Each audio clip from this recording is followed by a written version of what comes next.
नमस्कार, मैं हूं अपना सिंह। दोस्तों, सबसे पहले तो संविधान दिवस की आप सभी को हार्दिक शुभकामनाएं। संविधान दिवस हर साल 26 नवंबर को मनाया जाता है और संविधान की वजह से ही हमें बहुत सारा अधिकार मिला हुआ है। इसीलिए हमें खुशी होनी चाहिए कि हर साल 26 नवंबर को संविधान दिवस मनाया जाता है, उसको हमें अच्छे से सेलिब्रेट करना चाहिए।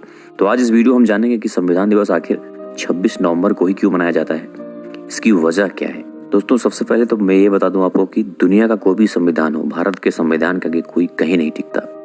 हमें जो आज़ादी है, दुनिया में किसी भी देश में इतनी आज़ादी नहीं है। भारत 26 नवंबर 2019 को अपना 17वां संविधान दिवस मनाने जा रहा है। आज से 70 साल पहले सरकार ने 26 नवंबर 1949 को भारत के संविधान को अपनाया था, जिसे 26 जनवरी 1950 को लागू किया गया था।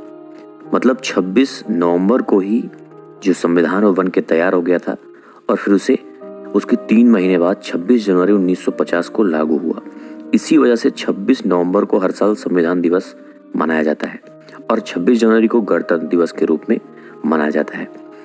बाबा साहेब डॉक्टर भीमराव अम्बेडकर ने संविधान बनाने में अपनी अहम भूमिका निभाई थी और बाबा साहब को संविधान के जनक के रूप में भी जाना जाता है और आज के दिन उन्हें बहुत दिल से सब लोग याद करते हैं।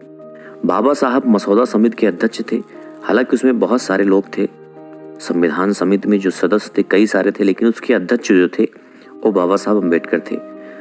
बाबा साहब के साथ साथ कई लोगों का भी योगदान था संविधान बनाने में। पूरे संविधान का ड्राफ्ट तैयार करने में 2 साल 11 महीने और 17 दिन लगे थे और पूरे देश में 26 नवंबर को संविधान दिवस के तौर पे इसीलिए मनाया जाता है क्योंकि 26 नवंबर को पूरा संविधान अपना बन के तैयार हो गया था। बाबा साहब तो संविधान सभा के अध्यक्ष थे, उसके साथ साथ उसमें जवाहरलाल नेहरू, डॉक्टर राजेंद्र प्रसाद, सरदार वल्लभ भाई पटेल, मौलाना अबुल कलाम आज़ाद जैसे बड़े नेता भी संविधान सभा के सदस्य थे। और सबसे दिलचस्प बात ये थी कि संविधान बनाने में सब कुछ हाथों से लिखा गया था। ना तो कोई प्रिंट कॉपी था, ना ही कोई टाइपिंग थी, सब कुछ लिख के तैयार किया गया था। आज के ही दिन बाबा साहब को भी याद किया जाता है क्योंकि संविधान के पितामह भी बाबा साहब को ही कहा जाता था। संविधान दिवस को नेशनल लॉ डे के रूप में भी मनाया जाता है।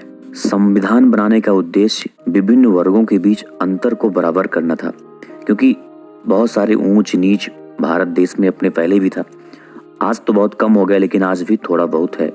जो धर्म, जाति, लिंग, इन सब के बीच असमानताएं थी, जिसको समानता प्रदान करने के लिए इसमें बहुत जोर दिया गया था, जिसमें बाबा साहब का अहम योगदान था।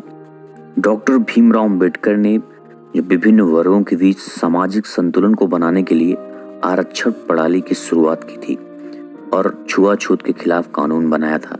ऐसे बहुत सारे किसी के जात के प्रति, किसी के लिंग के प्रति भेदभाव के लोग के भी संविधान में कानून बनाए गए हैं। कहने का मतलब हमारे भारत के संविधान में ना तो कोई छोटा है ना तो कोई बड़ा है। पूरे देश के हर एक नागरिक एक समान होता है, लेकिन आज भी पूरी तरह से देखा जाए तो हमारे देश में वो लागू नहीं हो पाता है।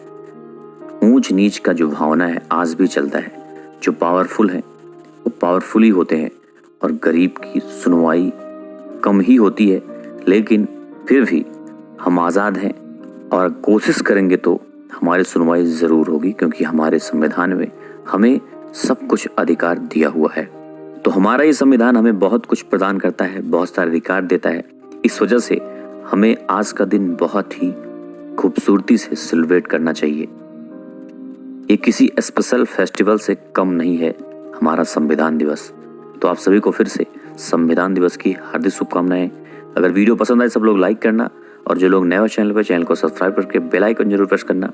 फिर मिलते हैं ऐसे किसी अन्य वीडियो में, तब तक के लिए जय हिंद, जय भारत।